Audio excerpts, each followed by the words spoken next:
Hey guys, and welcome back to another episode of Federico Talks Watches. Today we're going to talk about chronographs, particularly 3 chronographs that I would take instead of a Rolex Daytona. Now, yes guys, I do have a couple of the watches here. We're going to zoom in just a second and I'll show you what's special about them. But when it comes to chronographs, the epitome to many people is the steel Rolex Daytona with a market price of $25,000. And while it's not a bad watch, I do find it grossly overpriced and not that particularly special. No real decoration on the movement. Yeah, it's a column wheel, but at a market price of $25,000 and a retail of about $13.5, that should be expected. Okay, a longer power reserve, but honestly, to me, it's extremely vanilla. So I wanted to display 3 watches that are not only, in my opinion, better, and I'll explain why, but also significantly less expensive than a Rolex Daytona. Now, guys, it's based entirely in my opinion, but I'd be interested to see what you guys think. Now, of course, before we get started, I'm not wearing a chronograph. I am wearing my Swatch System 51. I haven't worn this in almost 2 years, and I recently found it in one of my watch boxes. I kind of thought it kind of went cool with the theme of the color of my shirt, so I decided to wear it today. I'm having a lot of fun with it.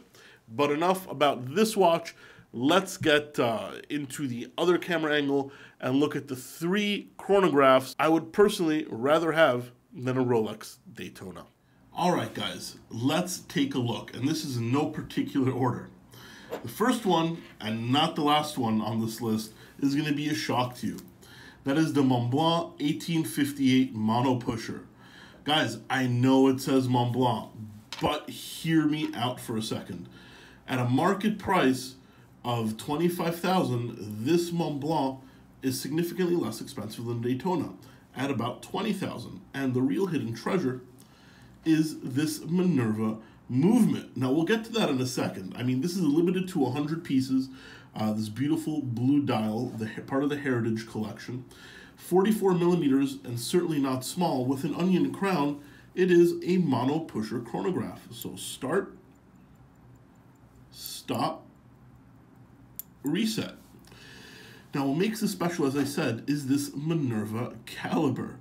Column wheel, manual wind, 18,000 beats per hour with a very large, non-hackable balance, swan neck regulator, and if you look right there, the Minerva's devil tail, a telltale sign of a Minerva movement. The finishing on this watch is spectacular. They even hand-finished the column wheel. Now, I don't have a macro lens to be able to show you, but this movement makes a Daytona movement look like a Miota. Now, if we activate the mono pusher here, you can see the clutch, that start, that stop, and that is reset. A true collector's watch. Watchfinder actually made a great video about this as well, comparing it to a Patek Philippe 5070, one of the highest end chronographs on earth. And I can tell you that if there was any other brand on the dial of this watch, it would be close to $50,000 to $60,000. Unfortunately, well, actually not unfortunately, fortunately it says Montblanc, and it's now available at about $20,000. And it is, as I said, one of the highest end chronographs on the market today.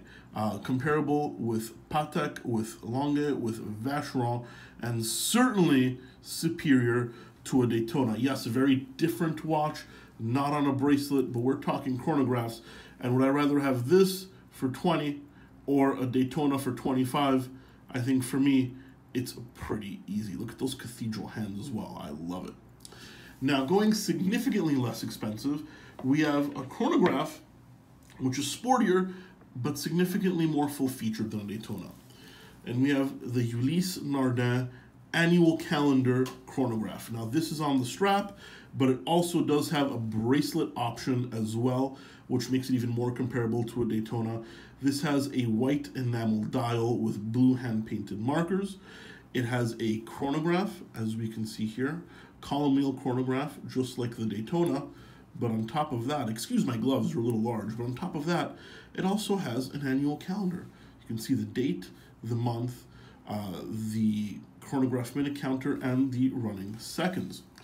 Now, if you look back here, you have a very beautiful movement, column wheel as well, with the modular annual calendar.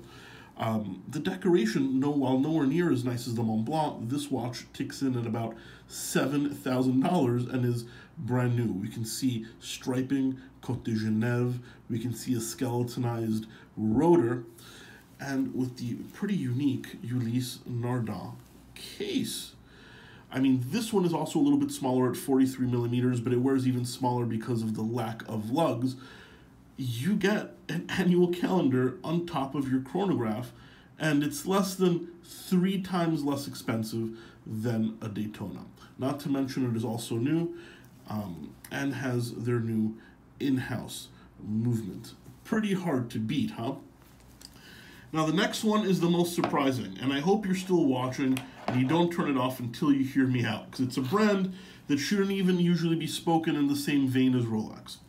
And that is the Maurice Lacroix Le Chronograph, part of their masterpiece collection.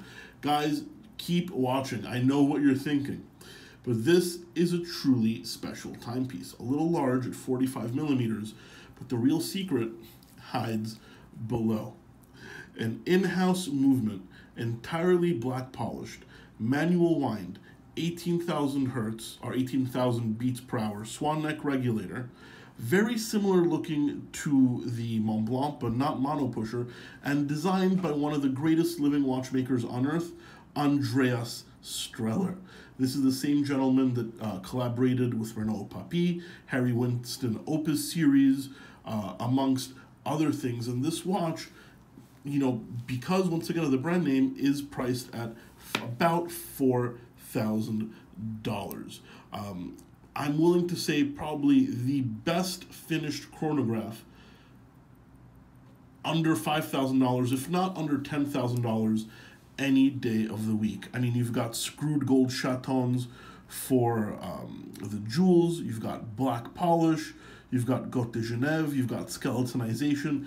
I mean, this truly is a very, very special watch. And it actually wears a little bit smaller than the 45 millimeter size would suggest. I don't have the deploying buckle put on, but as you can see, while not a small watch, it does wear pretty reasonably. The case is actually very well finished as well, if not a little thick. You can see the difference in polishing there on the lugs. The dial as well, the seconds are on discs, fully luminescent as well. Beautiful watch on a deploying buckle. This is definitely a watch I personally would have over a Daytona, but then again, not really a Daytona fan, but I don't think you can argue with the quality and decoration of the mechanics. To me, it is no contest, a knockout. Anyway, guys, if you like these watches that I showed you in the video today, you can check them all out at delraywatch.com, link in the description below. And also, let me know. I mean, I'm sure there's a ton of Daytona fans, but am I really that crazy to suggest these chronographs over a Daytona? I certainly don't think so. Let me know what you think. Take care.